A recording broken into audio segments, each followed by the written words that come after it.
maxamuud xaashi cabdi wasiirkii hore ee wasaaradda madaxtooyada oo halkan warbaahinta kula hadlay waxa uu sheegay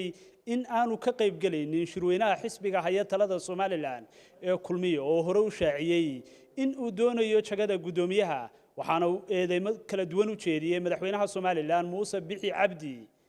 khudbadda uu jeediyay maxamuud xaashi cabdi oo dhameystiran ayaa waxay tahay sida tan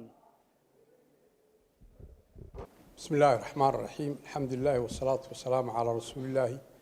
صلى الله عليه وسلم إلهي بمهد له كدب وحان شعلين هالكيدين كما هاد عليو بهدا ورباهنتا ساكا أنا إسوكي يري وشدد وقوين وحي هايد إن أن كفل عليو أما عبروا أركتيدا إذا كسابسن شروينا حسبك شروينا أفراد حسبك كلمية بريهم بالهذا الحي سيدان هرا ورباهين توقوش يا جاي وحن نشرح لها شجدة قدومية حسبك كلمية وحن عطينا يا تاجريا شيدا تاجريا حسبك كلمية شعب وينها سوماليلاند إن أنا كتناسلين هنكيجي وحن لي مدة أفرين ضمع يجينا وهالكيسي سروينها لقبان قابين أيوه أفراد حسبك كلمية مدحوين موسى ومقعابي قد قبان قابو سقون عندنا كلا تلقلين wax waraaqah oo aanu gudbistay ma jirto oo ku saabsan musharaxnimadayda sababta ugu weyn waxa weeye shirkaas waxaan u arkaa inuu yahay mid u afduuban madaxweyne Muuse Bixi Cabdi uma arko madal xor ah oo loogu talagalay in lagu tartamo ama si siman loogu loolami karo hase yeeshee waa meel iyo munaasabad lagu dooranayo nin dooran markaa ninka la dooranayo waa madaxweynihii waa gudoomiyihii xisbiga isagaa shirka jeer garaynaya isagaa ergada soo xulaya isagaa guddiga qabanqaabada magacaabaya dawladdiisa iyo wasiiradiisa iyo xadaafiiraheedii baa imanaya markaa sawirka uu leeyahay waa ka ay runtahay markuu kaa yahay waxaan go'aansaday inaanan ka qayb gelin ka dhex loolamin kana mid noqon milxiis markhaati iyo kuwa ka mashxaradaya mid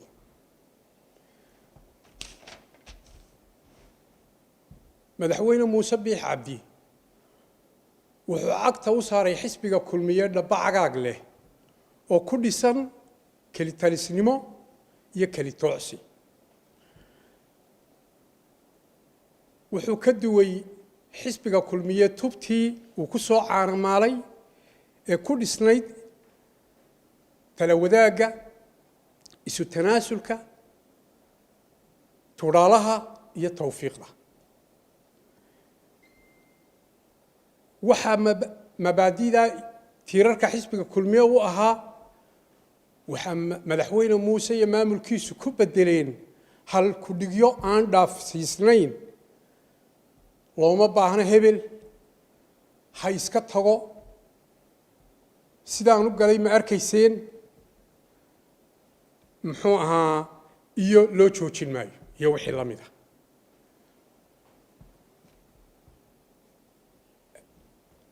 madaxweyne Muuse wuxuu ka tallaabsaday si badheedhana si cadna uu buriyay xeerkii xisbiga xeerkii iyo habdhaqankii xisbiga kulmiye ee ku saabsanaa madaxweyne la doortay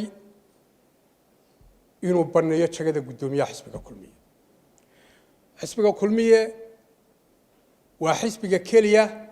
أي شيء لبى قدومية يلا بمدحوين مدحوين أحمد سيلاي مركي ونقضي مشر مدحوين جمهورية الصومال الآن لبدي كونية طبنكي وحب أن يتشجدي قدومية حسب كلية أرين ويسكتش على عضي مدحوين السيلايو oo keligii ku maamuusay muuse ma ahayn arin muuse biixi xoog iyo xeelad axmed siilaanyo kaga qaaday xisbigana ma ahayn waxay isfaham iyo xeer reer kulmiye ay gaadheen ayay ahayd xeerkii nooca ahaa madaxweyne muuse maanta wuxuu xisbiga gacanta ku haya isagoo madaxweynaha 3 sanadood oo ay ka dhiman tahay wax yar muddada inta leegna baadi buu ku ahaa madaxweynaha Soomaalidu waxay tahay amaano kugu raagtay yadaadaad moodaa markii uu 3 madaxa la galayna hanti uu leeyahay buu qaatay marka xeerkii iyo habdhaqankii kulmiye وجديسنا سلاسو بري واحد شرين اللورن شري ويلوال وأضيوها بيش برترة إنكاسي وعان كوها تنايسي يدمع يفعلتن يفعلتن ميلا بدن بي مدحوينه إن إسكش به شرين لقناهان تبديدنا nimankii bartira ayaa shiray waxa la waryaareen miyaynu maalin walba u dul qaadan karnaa ninku waa nin inala siman waa se inoo oday inuu laba cad keligii isku qaato la geeyo sararta inuu keligii maalin walba qaato wiilwaal miyaynu de ka yeelaa maya baa la yidhi debi waa rag u qaybino 3 nin baa loo qaybiyo waxa 3dii rag ugu sitay way qaybsadeen hadalkii oo waxay yiraahdeen hore wuxuu oranayaa wiil waal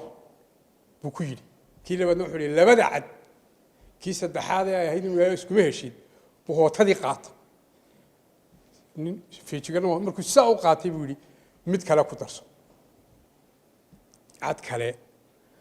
dawa baridii mid kalena ku darso waxaan leeyahay hadday madaxweynaha ragga qaarkii ku yiraahdeen labada cad isku hayso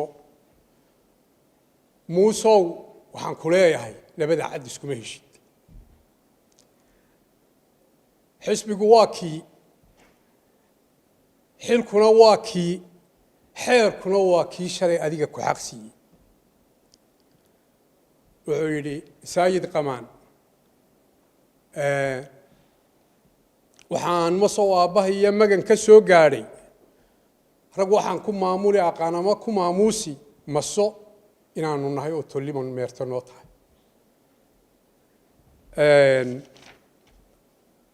xisbiga kulmiye wuxuu soo maray loolana adag oo dhexdiisa ah muddadii uu gaar ahaan dawladnimada qabtay 7 sano sababaha ugu waaweyn ee uu kaga badbaaday duruufihii iyo damacyadii ragga qoodhii badnayd ee iyo qoorweyntii ku loolamaysay waxaa saldhig u ahaa wuxuu lahaa mustambeed iyo marjac adag oo ahaa madaxweynihii qaranka axmed siilaanyo oo aan ahayn guddoomiyaha xisbiga meesha lagu tartamayna waxay ahayd guddoomiyaha xisbiga iyo musharaxa axmed siilaanyo xigaya wuxuu kulmiye kaga badbaaday ninka wax doonaya ee siidhiga haya ee haddana ordaya ayaan dee gacanta hal nin ugu wada jirin waxaas axmed siilaanyo wuxuu ahaa madaxweynihii qaranka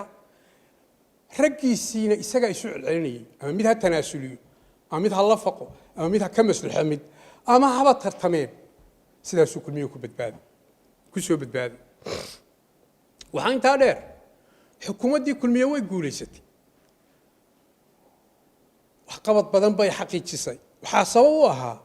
waxay u gacan baxday hawlihii qaranka ayay u gacan baxday xisbigiina hoggaan gaara iyo hal door gaaraa joogay oo u gacan baxsanaa maamulkiisa laba gamcood baanu ku kala wadnay wax oo isqooranaya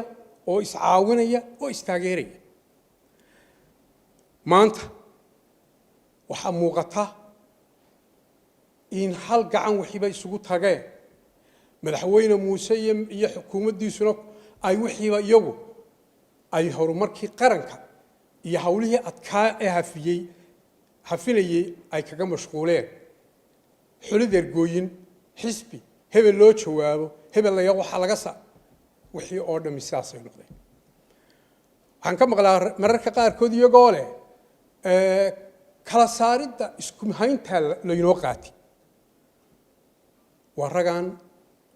waa rag aan xeerarkii iyo habdhaqankii xisbiga isha ka lalinaya waa rag waaqaca dafiraya weeye raggaasi sidoo kale madaxweyne muuse wuxuu si badheera uga baxay ballamihii iyo heshiisyadii siyaasadeed ee uu la galay waayeelka iyo waxgaradka taageerayaasha xisbiga kulmiye doorashadiisii ka hor meel fagaara ilyartu isqabatay uu ku ballan qaaday inuu markuu hadduu jagada madaxweynaha ku guulaysto uu wareejin doono kursiga taana waa ka baxay haddii uu madaxweyne muuse u yaqaano xariifnimo iyo xiniyo caddaan been la sheego iyo ballamaha siyaasadeed oo laga baxo waxaan leeyahay hogaamiyaasha wanaagsani waxay u yaqaanaan habdhaqankaas dhegxumo weyn iyo dhimasho siyaasadeed wuxuu yidhi ninkii la odhan jiray Winston Churchill ra'iisul wasaarihii ingiriiska dagaalkii labaad ayaa halku dhig buu leeyahay caana in war you can be killed once but in politics you can many times dagaalka mar baa lagu dhintaa buu yidhi siyaasadda si marar badan baa lagu dhintaa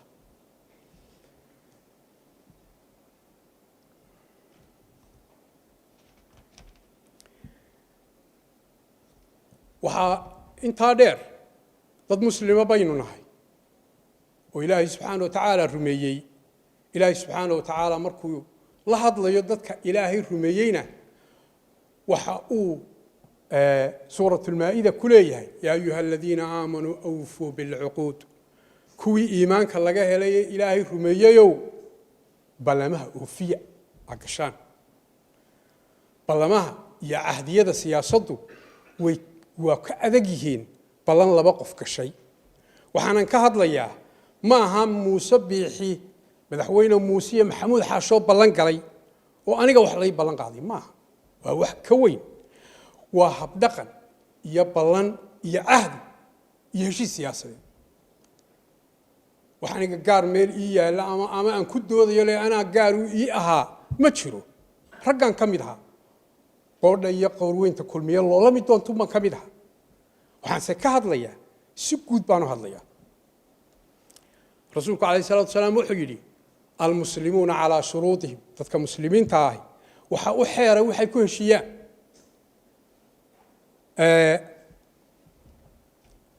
waxaan leeyahay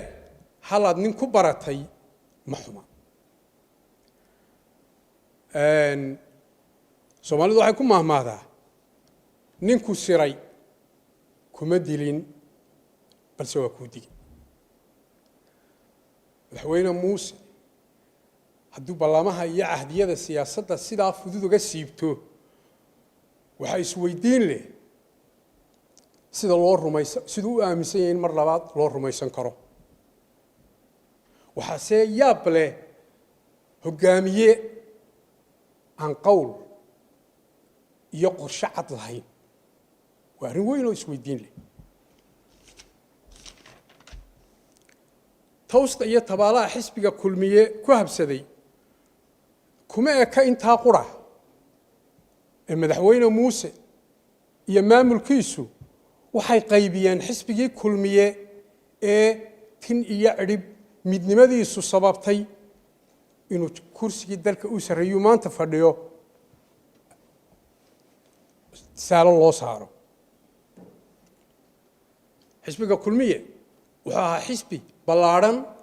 deegaano badan taageero ku leh xulufooyin badan ka kooban xirfad iyo xikmad badan gashay isku hayntooda aan iska iman iska soo lugoyn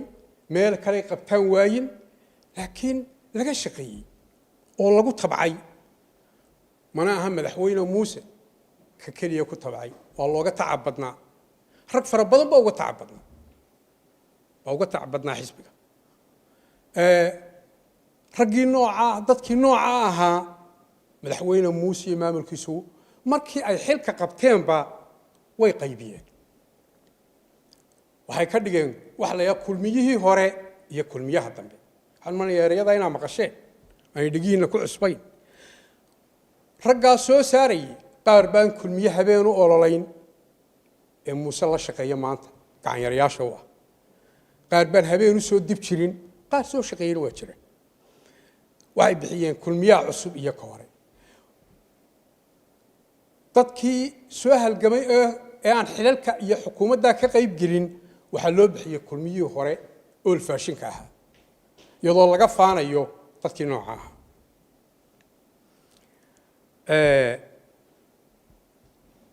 madaxweyne muuse farshaxan kuma aha isagu faalinta dadkiisa iyo ixtiraamka fikradaha ka dhanka ah balse wuxuu farshaxan ku yahay ficiltanka iyo kala fogeynta dadkiisa waxaa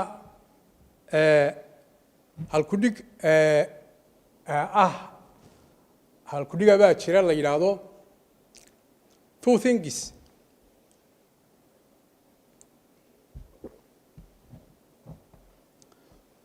things define you laba ayaa ku sheega oo kaa markhaati kaca your patience when you have nothing dulqaadkaagu wuxuu markhaati ka noqdaa markaanad waxba hayn your attitude when you have everything dabeecadahaaga iyo dareemadaaduna waxay ka markhaati kacaan markaad wax hayso markuu ninku hogaamiyaa yahay habdhaqankiisu de wuxuu muujinayaa markaa dadnimadiisa ayuu muujinayaa madaxweyne muuse wuxuu si qaawan ula dagaalamay dowladdii dhistay ee uu garwadeenka ka ahaa saaxiibkii axmed maxamed maxamuud siilaanyo aan aniguna ka mid ka ahay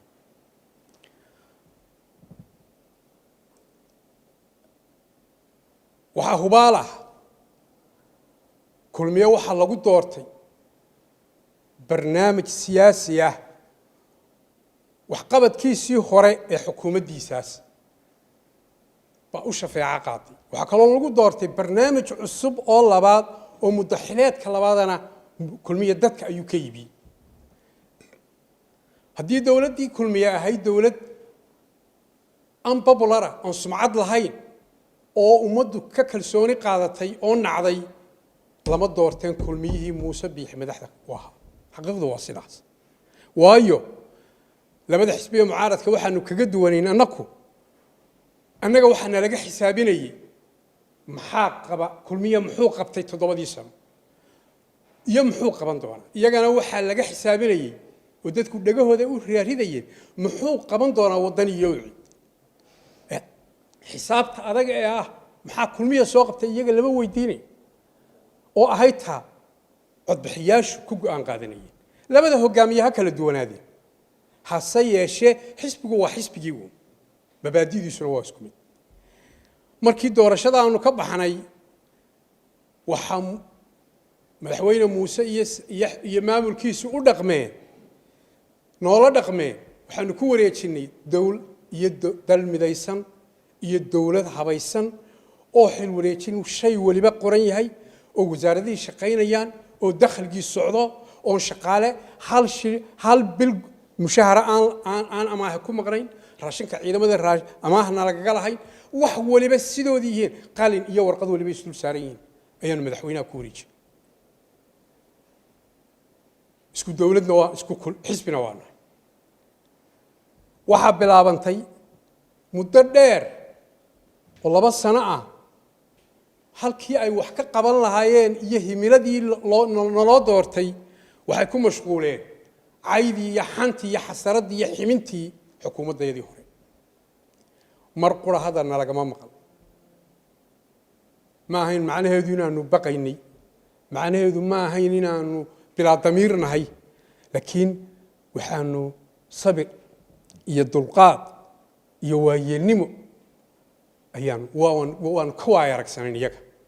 waayo dowlad baanu soo marray dhibta dowladnimadu leedahay baanu garanaynay iyagoo dee rag layl cusuba bay ahaayeen marka runtii raggaas xukuumaddaa ku jiray hablo iyo ragba waxaan ka markhaati kacayaa inay dhexda marada ku xidheen guure iyo gabal carowba ay u shaqeeyeen xisbiga kulmiye isugu guulaysan lahaa la-aantoodna waxaa runa qoori fagaaray ka warsheekotaaye inaanay muxuu ahaa xisbiga kulmiye aanu madaxnimo ku guulaysteen hogaamiyaha aanu wadnay iyo haldoorka ku xeerani 10 saac bay seexan jireen raggaa iyo hablaha xisbiga xukuumadda siilaanyo ka midka ahaana labada habeennimay seexan jireen 5tana way soo shaqo tegi jireen salaada subax markay tukadaan waxay muujinaysaa walwalka iyo walbahaarka iyo mas'uuliyadda iyo culayska na saaraa cidda culaysku saaraa iyo assignmentka adag annaka yahay waanu ka walwal badnayn musharaxa iyo raggii la joogay raggaygii caynka ahaa iyo hablahayagii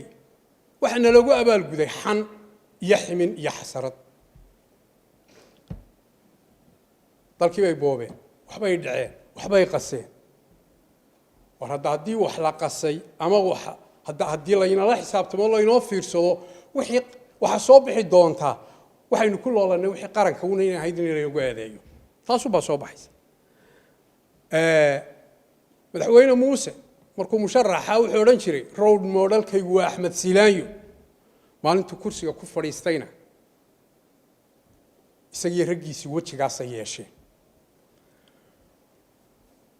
wax kale ka odhan maayo anoo tiimkaygii u hadlaya hadda anigu iska hadli maayo anoo ka hadlaya xukuumaddii aan ka midka ahaa dhammaanteed waxaan leeyahay tacabaydhe maantaba hadduu timiri caayayo tolla-aan dheh raggii aan tiirka qabadsiiyey ya taana intaa baan ka leeyahay raggii aanu dhisnay hogaamiyahaanu dhisnay iyo raggii dhismihiisii wax ku noqday waxaa nooga xan iyo xasarad wanaagsanaa iyo nooga xan iyo xasarad yaraa kuwii aan u arkayay inaanu dowladnimadii ku muqoonin aanu gacanta ku hayn yaa nooga dareen iyo niyad wanaagsanaaday oo nooga xan iyo xasarad yaraaday waxba yaanu xeerkay marin xoolanaysiina xaasheen in liban kaa xistiyey xumihii waya gabaygaa salaan carabe baa leh kii horena waxaa leh cali jaamac habiil colaadinta iyo ciilqabku kuma ekaan intayadii xukuumaddii ka mid ahayde waxaa la colaadiyey madaxweyne muuse iyo maamulkiisu waxay la dagaalameen taageerayaal badan oo xisbiga kulmiye ka mid ah oon xil xukuumaddaa hore ka hayn deegaano badan oo laga soo doortay oo siiyey cod duufaan leh ganacsato ku dhiig baxay ayaa lala dagaalamay oo maanta wada calacalaya beenaale markhaatigiisu fogeeyaa la wada ogyahay waxaa arrimahaasi ay ka dhabeeyeen hadalkii madaxweyne muuse biixi uu ka yidhi madasha haldoorkii doortay ee guusha soo hooyey isagoo aan 40 bixin lana gardaadin guushiisii halkuuga mahad celin lahaa ku yidhi fartiinna ayaa dhexda ka qaniini doontaa taas uunbaa caddaatay ma aha waxaan ka hadlayaa dareen maxamuud xaashi ah waa dareen reer kulmiya xogagaal baanu ahay suuqaan maraa hadduu madaxweyne muuse meel kaga xidhan yahay oo uu yahay maxbuus maamuus leh madaxweynuhu waa maxbuus maamuus leh maaha muusoo qudho madaxweyne oo dhanba anigu galab iyo habeen waxaan la fadhiistaa kuwii wax doortay waan dhegaystaa deegaanadaan marar tagaa marar badan baan khajila oo aan waxaan ku jawaabay waaya xaqiiqdu waa sidaa ninkii qumane qoorta loo suray waa isaga iyo yeelkii ee qiimeyn kari waaya halkaa waxaa ka muuqata madaxweyne muuse iyo maamulkiisu inay ku guul daraysteen xisbigii doortayna inay isku hayaan isla markaana ay ku guul daraysteen doorashadii markay dhammaatay haarihii iyo boogihii iyo qaybsankii ummadda Somaliland ku yimi waxa waajib ku ah inay daweeyaan oo ururiyaan oo xantadkii doorashada biyaan lagama sugayn Cabdiraxmaan Cirre iyo Faysal waxa laga sugayay madaxweyne muuse qarankii qaybsamay maanta oo 3 sano doorashadii kale lagu soo dhowdahay sidii uu qaybsan yahay waxaana ahayd in la isu soo jiido xilkana cidda guulaysataan balak xisb xabaadhiisii baa qaybsan maanta xisbiga kulmiye marka ninka xisbigiisa hogaamin kari waayey isku hayn kari waayey qaranna isuma keeni karo taasuu baa cadaatay intaa markaan ku soo ururiyo waxaan jecelahay dhowr eray oo kale xuso maalin dhaweyto waxaa is-sharaxay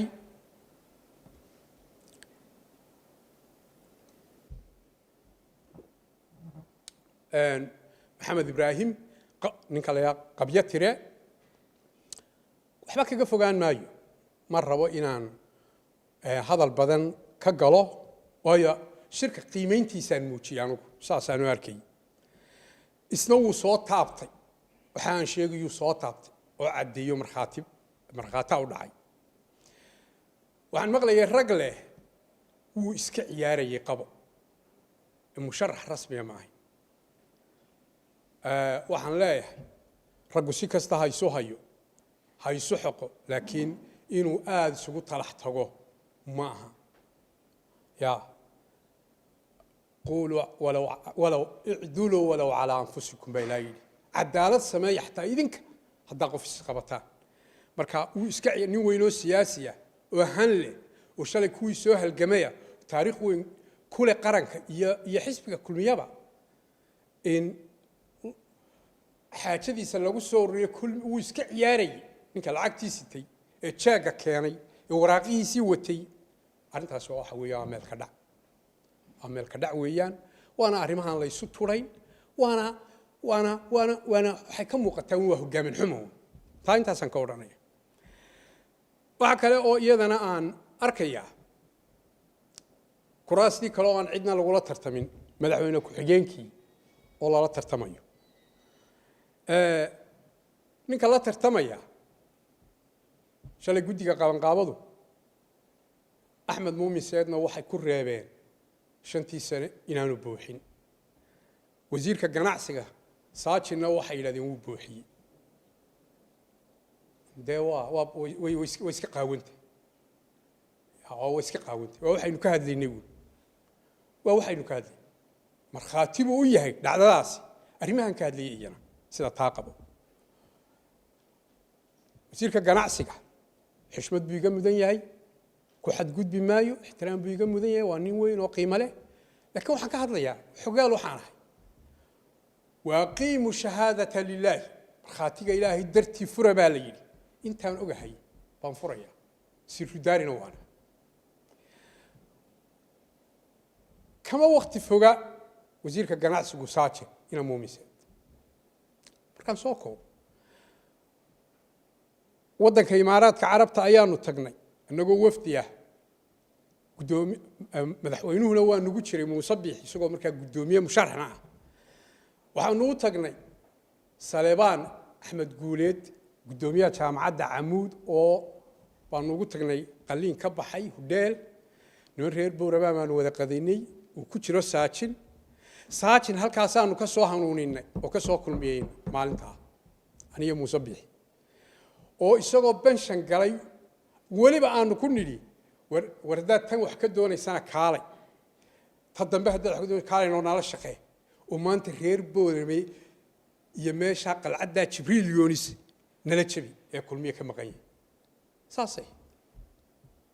waa sanadkii ugu dambeeyay sidii uu ku soo dhoofay ku yimi ballankii fuliyay kulmiye la shaqeeyay marka dee taasina waxaas waxay wada muujinayaan wax uun dee la iska canta tabanayo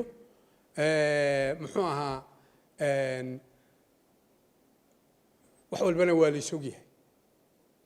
dee cidina isma qaldi karto cidina isma qaldi karto ma garanayo madaxweyne ku-xigeenkana dee kursigiisa ila meeshu waxa iska ahayd madan iska aroosehe waxa wixiiskiisa loo taarget gareeyeyna ku-xigeen hadduu doonayo ragga kalena dee ku-xigeenka uuba bannayn doonaa way isaga bannaanaan doontaa wuxuu ka laalaadaa un waa hoggaanka weliba meesha afraadu ka joogo waxaanun isiri war isna talow boqoladiinii lala dagaalamayo dowladdii hore ila isna taasuu ku jiraye sayid cilama halkaasaa lagu maagay baan isiri waxaan ku ururinayaa aan leeyahay taageerayaasha xisbiga kulmiye waxaan leeyahay fariintaan halkan uga gudbinaya waxa weeye haniyad jabina waxaynu gelaynaa dagaal adag oo aynu dib ugu soo celinayno xisbigeennii tubtii saxda ahayd aynu ugu soo celinayno waxaan ku soo ururinayaa madaxweyne muuse waxaan leeyahay ismaroorinta iyo ismacaashiinta ka muuqata ismaroorinta iyo ismacaashiinta ka muuqata ma noqon doonto midaad mahadiso mustaqbalka